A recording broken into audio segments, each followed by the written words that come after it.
Junior বৃত্তি পরীক্ষার ফলাফলে সারা দেশে প্রথম স্থান অর্জন করে নজির গড়েছে দিনাজপুরের চিরির বন্দরের আইডিয়াল রেসিডেন্সিয়াল মডেল স্কুল। শতভাগ সাফল্যের এই অর্জনে উচ্ছ্বাস ছড়িয়ে পড়েছে শিক্ষার্থী, শিক্ষক এবং অভিভাবকদের মাঝে। রেসিডেন্সিয়াল মডেল স্কুল থেকে জুনিয়র বৃত্তি পরীক্ষায় অংশ নেয় ৮৪ জন শিক্ষার্থী। আর অবাক করার বিষয়, সবাই পেয়েছে বৃত্তি। এরই মধ্যে ৬৮ জন অর্জন করেছে ট্যালেন্ট পুল এবং ১৬ জন সাধারণ গ্রেডে। বৃত্তিপ্রাপ্তদের মধ্যে ৫৫ জন ছাত্র এবং ২৯ জন ছাত্রী।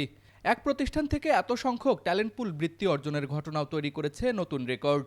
শিক্ষার্থীরা বলছেন, এই সাফল্যে তারা খুবই আনন্দিত। নিয়মিত পড়াশোনা আর শিক্ষকদের সহযোগিতার কারণে সবাই বৃত্তি পেয়েছে। ভবিষ্যতে আরও ভালো ফলাফল করে স্কুলের সুনাম ধরে রাখতে চান তারা। সরকারি নিয়মে গতানুগতিক ধারায় আমাদের ৮৪ জন শিক্ষার্থী সিলেক্ট হয়েছিল, কিন্তু আমাদের মন খারাপ ছিল যে আমাদের বাকি বন্ধুরা তো সেখানে অংশগ্রহণ করতে পারছে না।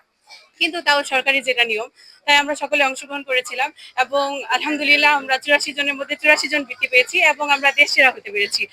হয়তোবা তখন একটু দুঃখ লেগেছিল যে সবাই বাসায় আনন্দ করতেছে, আমরা হয়তোবা শুধু স্কুলে আছি, কিন্তু তখনকার সেই কষ্টটা হয়তোবা এখন আমাদের আনন্দ দিচ্ছে। কিন্তু ডিরেক্টর স্যারের এই চেষ্টা, আমাদের চেষ্টা, সবার চেষ্টা মিলে আজকে আমরা বৃত্তি পেয়েছি। বড় হয়ে আসলে আমার ইচ্ছা আছে একজন ডাক্তার হওয়ার। এখানে ডিসিপ্লিন অনেক কঠোরভাবে মান্য করা হয়, আর এই ডিসিপ্লিনের ফলেই আমরা এই সফলতা অর্জন করতে পেরেছি আলহামদুলিল্লাহ। সন্তানদের এই সাফল্যে গর্বিত অভিভাবকরাও বলছেন, স্কুলের শিক্ষকদের আন্তরিকতা আর ভালো পরিবেশের কারণেই এই সাফল্য এসেছে। তো আমার বড় মেয়ের এই বছরে ৪৮তম বিসিএস এর ডাক্তার হয়, আর আমি আবার বলতেছিলাম যে মা, ও ডাক্তার হয়েছে এই মাসেই, আর তুমি যদি বৃত্তি পাও, তো আমার পৃথিবীতে এর চেয়ে বেশি চাওয়ার কিচ্ছু নাই। এ টু জেড এখানকার যে পরিবেশ, এনভায়রনমেন্ট, এটা যথেষ্ট ভালো। আমার বাচ্চা ছিল ঢাকায়, আমি ঢাকা থেকে ক্লাস 8 এখানে ভর্তি করেছি মার্চে। আলহামদুলিল্লাহ সব মিলিয়ে আমি হ্যাপি। প্রতিষ্ঠান প্রধান বলছেন, সময়ের মূল্য আর শৃঙ্খলার উপর সবচেয়ে বেশি গুরুত্ব দেওয়া হয়। শিক্ষার্থীরা নিয়ম মেনে পড়াশোনা করায় এমন সাফল্য সম্ভব হয়েছে। ২০৯ জনের মধ্যে 40% আমরা ৮৪ জন শিক্ষার্থীকে জিএইচসি স্কলারশিপে অংশগ্রহণ করার সুযোগ দিতে পেরেছি।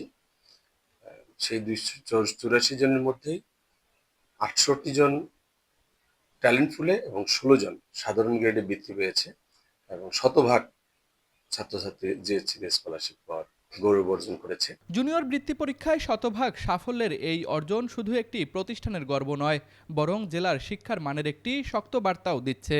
দিনাজপুর প্রতিনিধি মিজানুর রহমান পাপ্পুর পাঠানো তথ্যচিত্রে তুষার আচার্য, ডেস্ক রিপোর্ট, RCTV।